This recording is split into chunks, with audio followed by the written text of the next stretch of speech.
So connecting with the previous lecture, in the predictive analysis model, the first simple model is the linear regression model.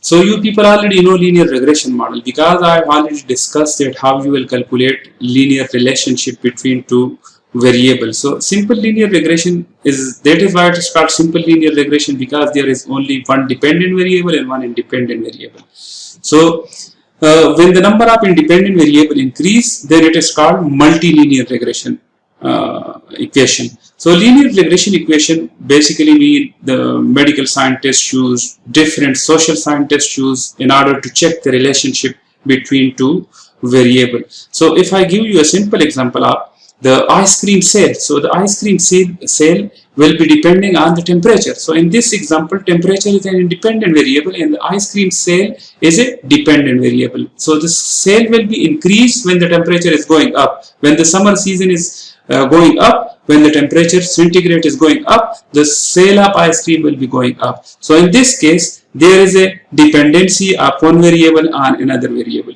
So basically we will check the deviation between the mean line. So linear regression will construct a straight line, and we will check the deviation from each specific data from each specific interval, and then we will use it for forecasting, for predicting. So actually the main purpose of this lecture is to show you that how you will use Excel in order to calculate, in order to construct a simple linear regression, and how to construct the regression line. So simple linear regression, managerial decisions often are based on the relationship between two or more variables. So normally when we have two variables, one is dependent, one independent, then we will use linear regression. When the number of independent variable is more than one, then that will be considered as a multi-regression. So regression analysis can be used to develop an equation showing how the variables are related, how variables are behaving, one going up, the other is also going up. When in the example of ice cream, when the sale of ice cream is going up, so the centigrade is also going up. So when the centigrade is going down, temperature is going down, then the sale will also be going down. But in another example, if I give you an example that for example, if I give you another example, if someone smokes cigarette, so if the person increase the number of cigarettes, if she smoke more cigarette, then the lung efficiency is another variable. So the lung efficiency will be going down. So now in this example, one is going up, the other is going down. The number of cigarette increase and the lung efficiency graph decrease. So now they are behaving in opposite direction. So sometimes there will be no relationship. One, for example, the height of a person and the skin color of a person, so there is no relationship. So basically we not know. We will use some specific software, some statistical tools in order to check the behavior of these two variables. So regression analysis can be used to develop an equation showing how the variables are related. The variable being predicted is called the dependent variable and is denoted by y. So normally we denote with the alphabet y, alphabetical sign y, in order to present a dependent variable. The variable being used to predict the value of the dependent variable are called the independent variable and are denoted by x. So normally it is also called explanatory variable. Okay, this independent variable is also called explanatory variable. And in the multilinear regression, we have more than one explanatory variable. Simple linear regression involves one independent variable and one dependent variable. The relationship between the two is approximated by a straight line. So as I already mentioned, we will construct a straight line in order to check the behavior of different variable. Is it one is going up, the other is also going up, or one is going down and the other is going up, or both behaving, both going in the same direction. So basically this will tell us. Regression analysis involves two or more independent variable is called multi-regression. So you people know the equation that describe how y is related to x, and error term is called the regression model. So this is normally regression error, and the mean of this regression is equal to 0. So normally we just ignore it. We just in some example we just write it y is equal to a plus bx. So these are the parameter of the model. Now this is a simple linear regression, so there are two parameters. This is intercept and this is the slope of the line. So where b naught and b are called parameter of the model, and this sigma type, this is a random variable called the error term. This is the error term. So normally we just not write it, but we need to write it because we will calculate that error deviation, which we will calculate while constructing the straight line. So when we construct, so normally we can also write this at y. So if you remember in the previous example, we also calculate this while constructing y is equal to a plus bx. So you can also write it like this way. So this is basically the regression line. So normally we denote with this head is equal to, this is the intercept. So this is a and this is b, and this is the slope. This is the slope of the line, and this is our independent variable. Graph of the regression equation is straight line. B naught, beta naught is the y-intercept. So this is a of the regression line. Beta y is the slope of the regression line, and ey is the expected value of y for a given value. So when we construct a specific regression line, for example, in this, when one is going up, the other is also going up. So the slope of such line will be positive. That slope is positive because when x increase, y is also increase. For example, if you consider this point, so this is x and this is y. But when you approach to this point, so your x is increase.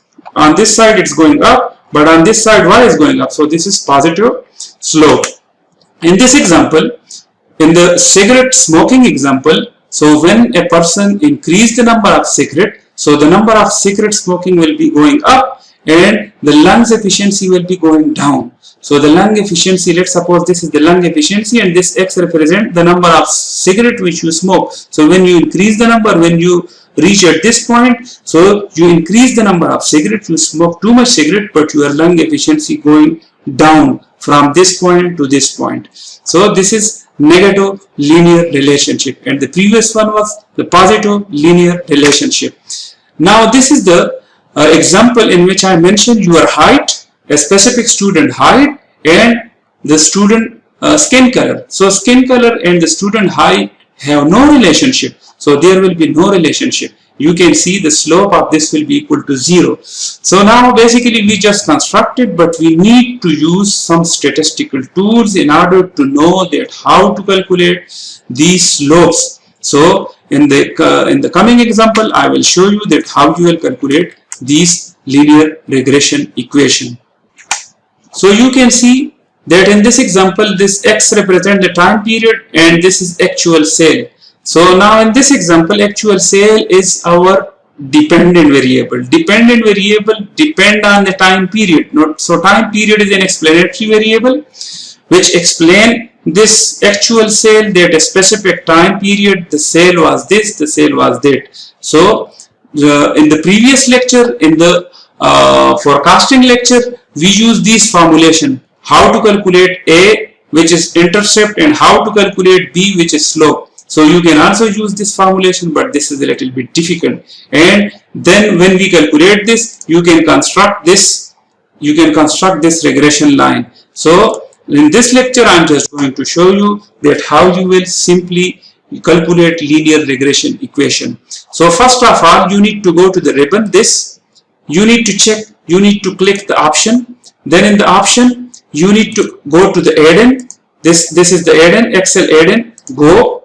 And when you go to this, you need to click this, you need to check this, that analysis tool pack, did you click this tool pack, analysis tool pack for Visual Basic for application, solver add-in. So you need to check these, you need to click all these when you go to the OK. Then in the next step, I need to go to the data.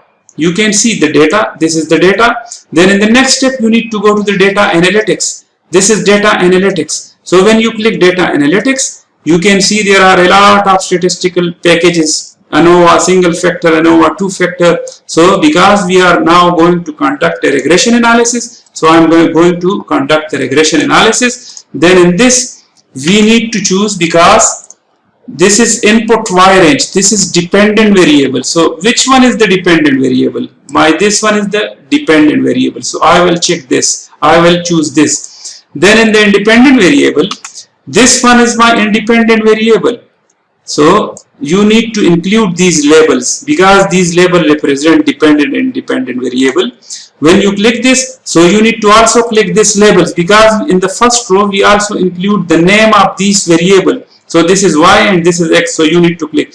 And we want to use 5% level up, so automatically Excel consider this that the Excel is going to take the level of significance 5%. So confidence level is 95%. 1 minus 95% is 0.05, which is 5%. So we want to take level of significance 5%. They are asking you, you also need to construct residual. So we also want to construct residual. We also want to construct standardized residual. So I don't want to construct standardized residual.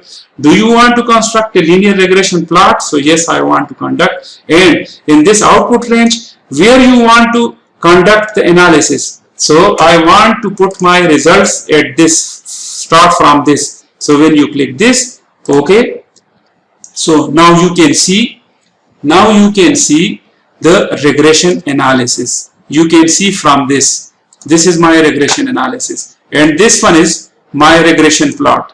So you can see this is the plot. So you not need in the previous lecture. I will just show you manually that how you will construct. So basically this is the time period. This is my dependent variable and this is my independent variable time period, and this is my dependent variable. And this one is the predicted actual sale, and this is the actual, and this is predicted actual sale. This is the trend line for which we conduct this. So Excel calculate each and everything for you. So now I'm just going to show you the results, how you will interpret the results. So in order to interpret these results, the most important thing you need to know, and you already know because I have already discussed these things in the business analytics. You remember, this is sum of square, this is mean square, this is F statistic, and this is significance F. This is the calculated tabulated value of S. So multiple R, this is my correlation. Correlation is 0.62. This is R square. This is coefficient of determination. So in the previous lectures we have already discussed correlation and coefficient of determination, as you remember. So correlation basically measure the strength of relationship between the dependent and independent variable. So we have already calculated the correlation value. Basically this shows the strength of relationship between dependent variable and independent variable. Once a model has been developed and tested, the effectiveness of the model need to be determined. Correlation is used to determine how strong the relationship between the dependent and dependent. So in the next slide I have already shown you the relationship. When the value of R is equal to +1, it will be considered as a perfect positive correlation. When the value between 0 and 1, this will be a positive correlation, but it will not be a perfect positive correlation. When the value of R is equal to 0, it means there is no correlation. When the R value is -1, it means this is negative correlation. Negative correlation means one is going up, the other is going down. So now you can interpret the result. So our correlation value is 0.62, which is not perfect correlation, but it's a good sign. That means the relationship is positive. One is going up, the other is also going up. When the time period is increased, the sale of ice cream or the sale of any other thing is also going up. Now come toward the R square, which is called coefficient of determination. So you also know the coefficient of determination. So this is coefficient of determination. Coefficient of determination, R square, normally we denote with R square, or you can write it R square measure the percent of change in Y predicted. So Y is your dependent variable by the change in X. So basically this actually show you this measure the variation, the percent of change, the variation in Y predicted by the change in X. When X change, how much is the variation occur in the Y, in the predicted value. So basically the value also range from 0 to 1. A high value of R square, say let's suppose 0.80 or more, would indicate that the independent variable is a good predictor of value of the dependent variable. So in your interpretation, your analysis, you can say that your independent variable X is a good predictor of the value of the dependent variable. When this value is low, let's suppose it's less than 0.50, then we say that the independent variable is not a good predictor for the value of the dependent variable. A low value, say 0.25 or less, would indicate a poor predictor. A value between this and this would indicate a moderate predictor. So I hope that you understand. So at this way you will interpret the results from the Excel sheet. So now this is adjusted R square. I will also show you how you will calculate the adjusted R square. This is my standard error. These are the observation being 24 observation we have. So now the coefficient, if you remember in our last slides, in our previous example, we calculate B and A. You remember we use this formulation, but Excel will automatically calculate B and A for you. So you not need to use these complex formulation by manually. B is the slope and A is the intercept. So slope is 1.013 and intercept is 246. So as you people know, we have already calculated. These are the coefficient basically. So my slope is this. This is the intercept, which is 246. So you can see this is 246, the A, and my slope is 1.013. So you can see this is time period. The slope of the line is 1.01. So this is my slope. Okay, this is the basically actual predicted actual sale. This is my forecast. This. So this way you will be construct the predicted actual sale. This is the prediction for the first period, for the second period, for the third period. Now how you will calculate this? Basically when you construct the line, just like we have already constructed the line, y is equal to a plus bx. So when you put y is equal to a plus bx, so this will be, a is this 246, this one 246.88 plus b, so b is 1.012 and this is x. So when you put x, this will be the value.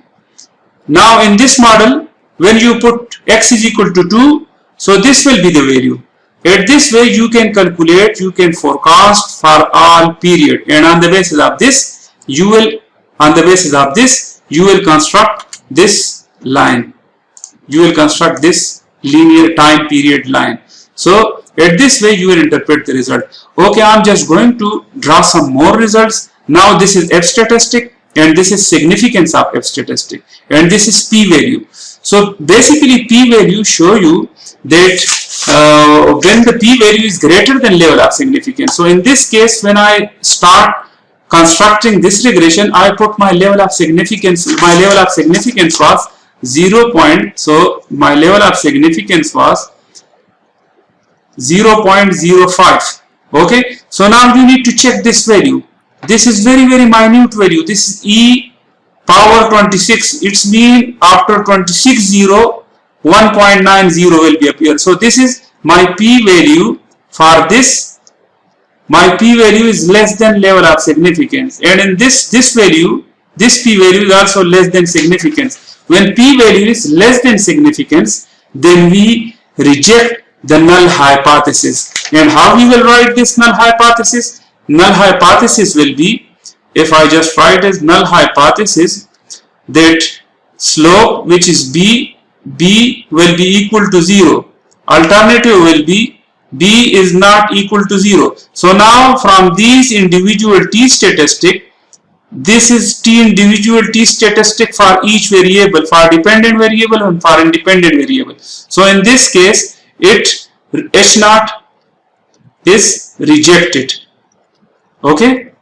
Similarly, for the time period variable, H naught is once again rejected. If these p values, so t statistics show that these two hypothesis testing are rejected, null hypothesis testing are rejected, our alternative hypotheses are accepted, which show that your beta, your slope is not equal to 0. So at this way you will interpret, and this F statistics show you the overall result. Okay, so you need to conduct the result. For example, this F statistic shows, if I construct this F statistic, so this is my F statistic. If I construct it, which starts from 0 to the infinity, this is my f tabulated value.